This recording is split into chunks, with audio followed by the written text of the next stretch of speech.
Hola, ¿quieres saber cuál es el término que se le da para las lesiones del hombro cuando se nos lesiona el labrum? En este caso se conoce como SLAP. El SLAP es una lesión que ocurre en el tejido fibrocartilaginoso del hombro. Es decir, tenemos la escápula.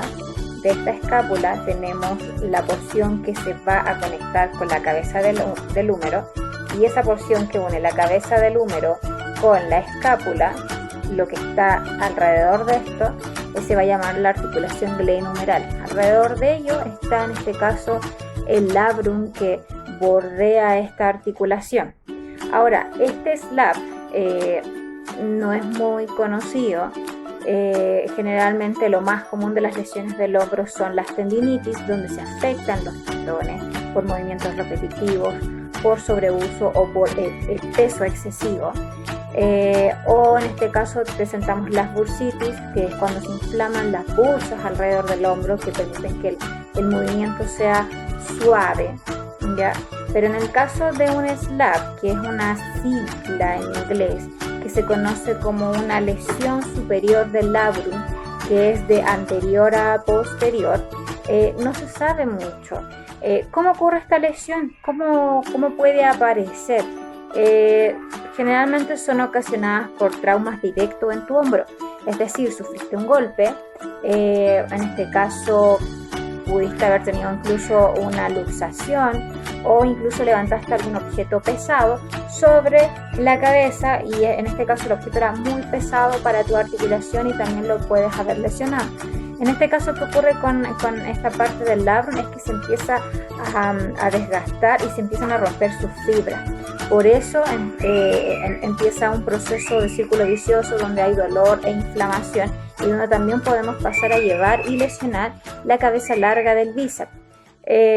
Ahora, la lesión en este caso del SLAP, además de producir roturas que pueden ser de parcial a más avanzado, también van a incluir lesiones, como te decía, de la cabeza del tendón del bíceps, la cabeza larga, ¿ya? Entonces, no solamente va a afectar el labrum, sino que también va a incluir a un tendón. Ahora, en cuanto a los mecanismos de cómo puede aparecer esta lesión, este puede ser desencadenado por dos cosas. Una, porque las estructuras no son capaces, en este caso, de soportar la carga que tú le estás exigiendo, en este caso al hombro. Cuando, por ejemplo, tomaste el objeto sobre la cabeza, y van a responder definitivamente con una discontinuidad de las fibras, en este caso del labrum, o simplemente porque el golpe fue muy fuerte, y va a generar la ruptura en este caso del labrum del hombro.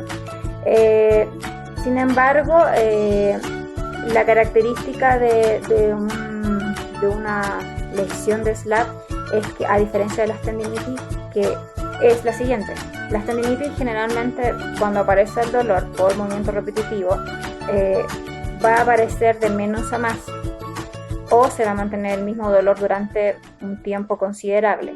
Pero el SLAP, como es por un golpe directo o por un movimiento que tú hiciste en ese momento, en este caso la estructura no fue capaz de soportarlo, ocurre un dolor que es muy intenso, generalmente te deja inmovilizado.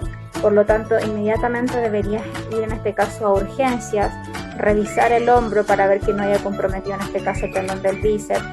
Es difícil de poder decir que es un SLAP, porque uno lo va a asociar a una tendinitis, a una bursitis. Entonces, mediante exámenes que pueden ser desde una eco, un TAC, por ahí, podríamos detectar efectivamente si es una lesión del labrum, y además que está incluyendo el tendón del bíceps. ¿Qué se debería hacer en el peor de los casos? Cirugía, artroscopía. En el mejor de los casos, si es una lesión leve, lo que se hace es un tratamiento kinésico en fisioterapia, donde nos vamos a enfocar principalmente en realizar ejercicios de estabilización de tu escápula, del húmero, de la musculatura que bordea todo lo que es el hombro, ¿ya? Ejercicios de propiocepción, porque vas a estar con un dolor elevado. Aquí en este caso los receptores propioceptivos van a resultar afectados cuando hay lesiones en el sistema musculoesquelético. Por lo tanto, se disminuye la capacidad de percibir las partes del cuerpo. Por eso debemos estimular con propiocepción la zona del hombro. Ejercicios de fortalecimiento muscular. Si fue en este caso la lesión porque tu estructura se encontraba debilitada, hay que fortalecer sí o sí, en este caso la musculatura colindante al hombro, ya sea hacia anterior, hacia medial y hacia posterior. Y ejercicios de estabilización principalmente de la escápula. Y finalmente, si estás con mucho dolor en un proceso agudo, a manera kinésica partimos con ejercicios que sean pendulares, que eso significa que son ejercicios a favor de la gravedad, donde tú generalmente apoyas tu hombro en alguna zona y el hombro básicamente lo que hace es que queda colgando. Entonces tú puedes hacer movimientos en circunducción, movimientos hacia anterior, hacia posterior o movimientos de abducción. Esto siempre, suponte que esta es mi mesa, entonces la mesa, el borde queda ahí, entonces el brazo queda colgando, por eso son movimientos de péndulo, ya pendulares. Por ningún motivo el hombro puede quedar quieto. Recordemos que el quedarse quieto es lo peor en el caso de una lesión muscular, porque lo que va a hacer es que después cuando tú llegues a un centro kinésico estés con una rigidez un poquito más avanzada. Entonces, al realizar estos ejercicios pendulares, de hecho, alivian un poco la sensación del dolor, no es tan alta en esta posición. ¿Ya? En algunos videos posteriores te mostraré algunos de los ejercicios de estabilización y de propiocepción y fortalecimiento del hombro para específicamente el slap. Espero que hayas reconocido que en este caso que es el slap. Nos vemos, adiós.